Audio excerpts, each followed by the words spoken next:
ये कहानी है राजनपुर के एक छोटे से गांव सिंधिया और उसकी माता श्री की। सिंधिया के पिता के जाने के बाद इस घर में कमाने वाला कोई भी नहीं था। सिंधिया अपनी माता से कहती है कि माँ, मैं बाहर जाना चाहती हूँ, नौकरी करना चाहती हूँ। आप मुझे इजाज़त दें ताकि घर के थोड़े हालात ठीक हो सके, ताकि घर में थोड़ा खाना पीना आ सके। जी कहती है, बेटा अभी तुम बहुत छोटी हो, तुम्हें नौकरी में कौन रखेगा, यहाँ तक कि तुम अभी पढ़ रही हो।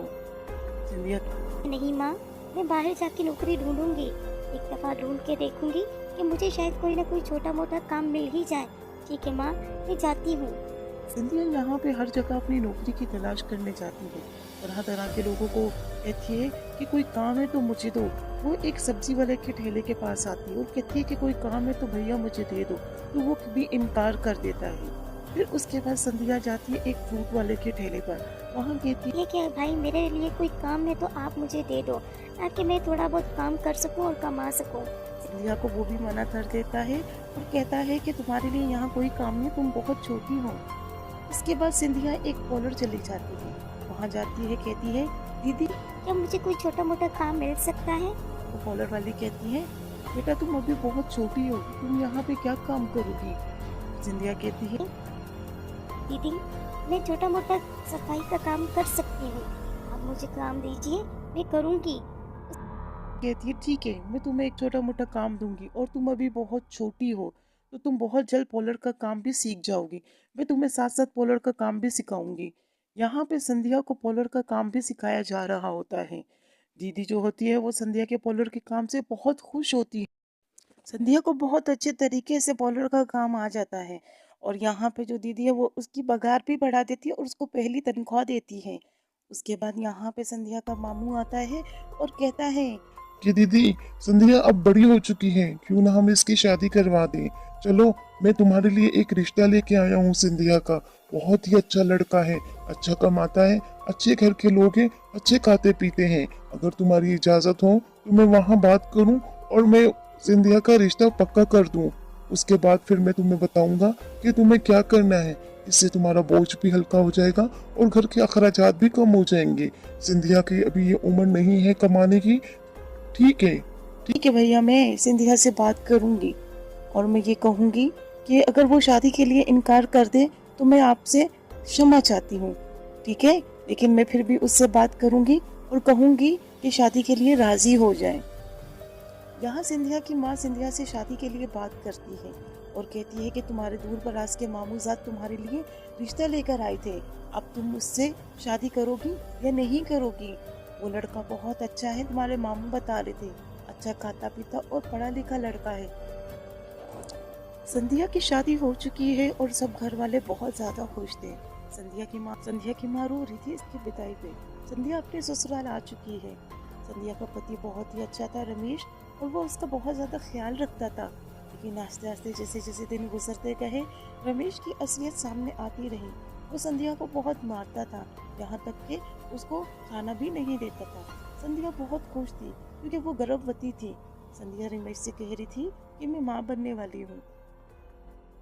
रमेश के आए दिन व्यवहार से संध्या बहुत ज्यादा उदास थी। संध्या रमेश से कहती है रमेश, तुम सुधर जाओ।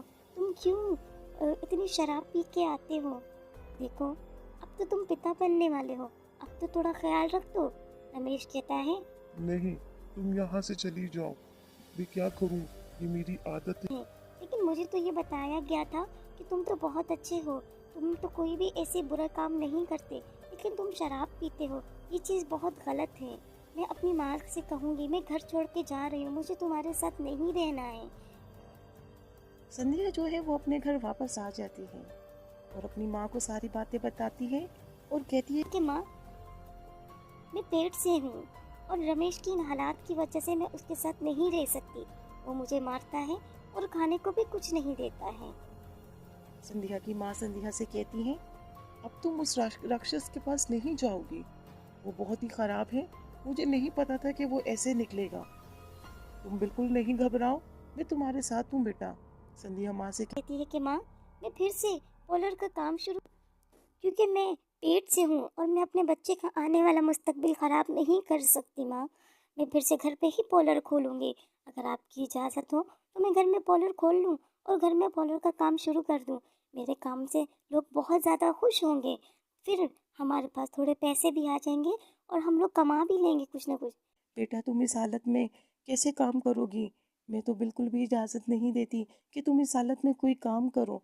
अब तुम एक काम करो कि ठीक है, जैसी तुम्हारी मर्ज़ी, तुम घर पे ही खोल लो पार्लर, लेकिन बाहर जाके कोई काम नहीं करोगे। संध्या ने घर पे ही पार्लर खोल लिया। पार्लर पार्लर घर के एक कमरे में खोला गया। यहाँ पे आए दिन कस्टमर की भरमार आती गई। संध्या के काम से लोग बहुत ज़्यादा खुश थे। पार्लर इतना चला था कि संध्या ने अपने काम वाले वर्कर रख लिए और पार्लर एक दिन बहुत ही अच्छे और बेहतरीन किस्म के तर्ज पर चला गया। अब संध्या जो है वो बहुत ही आला किस्म की ज़िंदगी गुजार रही है। संध्या ने बहुत ही खूबसूरत एक घर ले लिया, जहाँ पे संध्या और उसकी माँ बहुत ही आराम से और सुकून की ज़िंदगी बसर कर रहे होते। संध्या ने अपनी बहुत ही मुश्किलात के बाद ये सफ़र तय किया। इसके बाद संध्या का बेटा होता है। संध्या अपने बेटे के साथ बहुत ज़्यादा खुश होती है और सब घर वाले बहुत ज़्यादा खुश थे। संध्या की माँ रो रही थी इसकी विदाई पे। संध्या अपने ससुराल आ चुकी है। संध्या का पति बहुत ही अच्छा था रमेश, और वो उसका बहुत ज़्यादा ख्याल रखता था। लेकिन आस्ते आस्ते जैसे जैसे दिन गुजरते गए, रमेश की असलियत सामने आती रही। वो संध्या को बहुत मारता था, यहाँ तक कि उसको खाना भी नहीं देता था। संध्या बहुत खुश थी क्योंकि वो गर्भवती थी। संध्या रमेश से कह रही थी कि मैं माँ बनने वाली हूँ।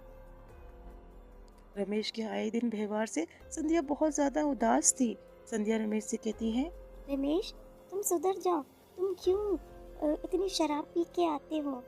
देखो, अब तो तुम पिता बनने वाले हो। अब तो थोड़ा ख्याल रख दो। रमेश कहता है, नहीं, तुम यहाँ से चली जाओ। मैं क्या करूँ, ये मेरी आदत है। लेकिन मुझे तो ये बताया गया था कि तुम तो बहुत अच्छे हो। तुम तो कोई भी ऐसे बुरा काम नहीं करते, लेकिन तुम शराब पीते हो। ये चीज़ बहुत गलत है। मैं अपनी माँ से कहूँगी, मैं घर छोड़ के जा रही हूँ, मुझे तुम्हारे साथ नहीं रहना है।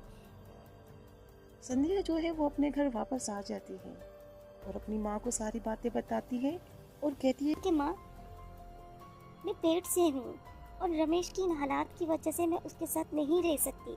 वो मुझे मारता है और खाने को भी कुछ नहीं देता है। संध्या की माँ संध्या से कहती है, अब तुम उस राक्षस के पास नहीं जाओगी, वो बहुत ही खराब है। मुझे नहीं पता था कि वो ऐसे निकलेगा। तुम बिल्कुल नहीं घबराओ, मैं तुम्हारे साथ हूँ बेटा। संध्या माँ से कहती है कि माँ, मैं फिर से पार्लर का काम शुरू, क्योंकि मैं पेट से हूँ और मैं अपने बच्चे का आने वाला मुस्तकबिल ख़राब नहीं कर सकती माँ। मैं फिर से घर पे ही पार्लर खोलूँगी। अगर आपकी इजाज़त हो तो मैं घर में पार्लर खोल लूँ और घर में पार्लर का काम शुरू कर दूँ। मेरे काम से लोग बहुत ज़्यादा खुश होंगे।